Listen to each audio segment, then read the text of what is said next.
মন্দারমণিতে আমরা কোন হোটেলে ছিলাম চলো আজকে তোমাদের সেটাই দেখাবো। তো আমাদের যে হোটেলের মেন গেট সেখান থেকে তো আমি ভিডিও করিনি, যেখান থেকে করেছিলাম সেটাই দেখাই।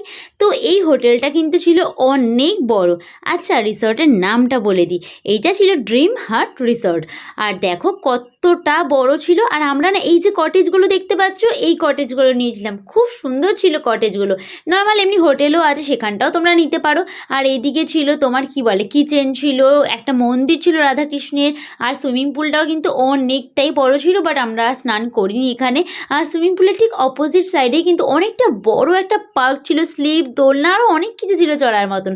চলো এবার আমাদের কটেজে নিয়ে যাই। আর দেখো এদিকে যে পার্ক, আর এদিকে যে একটা খালি প্লট আছে, মানে বাগান করা, তার মাঝখান থেকে রাস্তা গেছে, যেটা একদম গেটটা দেখলে ওখান থেকে বিচে নামা যায়।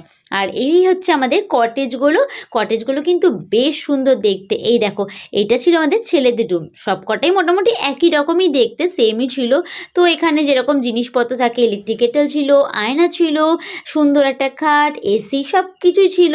রাখার জন্য একটা আলমারি ছিল, মানে যেরকমটা মেনলি থাকে, খুব পরিষ্কার পরিচ্ছন্ন ছিল। আচ্ছা, হোটেলের রেন্টটা তোমাদের একবার বলে দিই। এখানে কিন্তু রেন্ট ওরকমভাবে এক্স্যাক্ট কিছু থাকে না, সিজন ওয়াইজ মানে কম বেশি হয় রেন্টের। মোটামুটি তোমরা যদি শুরু বলতে পারো 2.5-3 থেকেই শুরু হয়, তবে সিজনে কিন্তু অনেকটা হাই রেঞ্জ থাকে, মানে তুমি বলতে পারো 5, 6, 7 এরকম কিন্তু উঠে যায়। তবে আজকাল না মন্দারমণিতে অনেক হোটেল আছে, মানে প্রচুর নতুন নতুন হোটেল আছে, তো সেগুলো কম বেশি তোমরা পেয়ে যাবে। তবে এটা কিন্তু খুবই পরিষ্কার পরিচ্ছন্ন ছিল, তোমরা আসলে থাকতে পারো। কোনো প্রমোশন ভিডিও না, আমি ছিলাম তাই তোমাদের দেখালাম। আমার তো বেশ ভালো লেগেছে। তোমাদের কীরকম লাগলো অবশ্যই জানিও।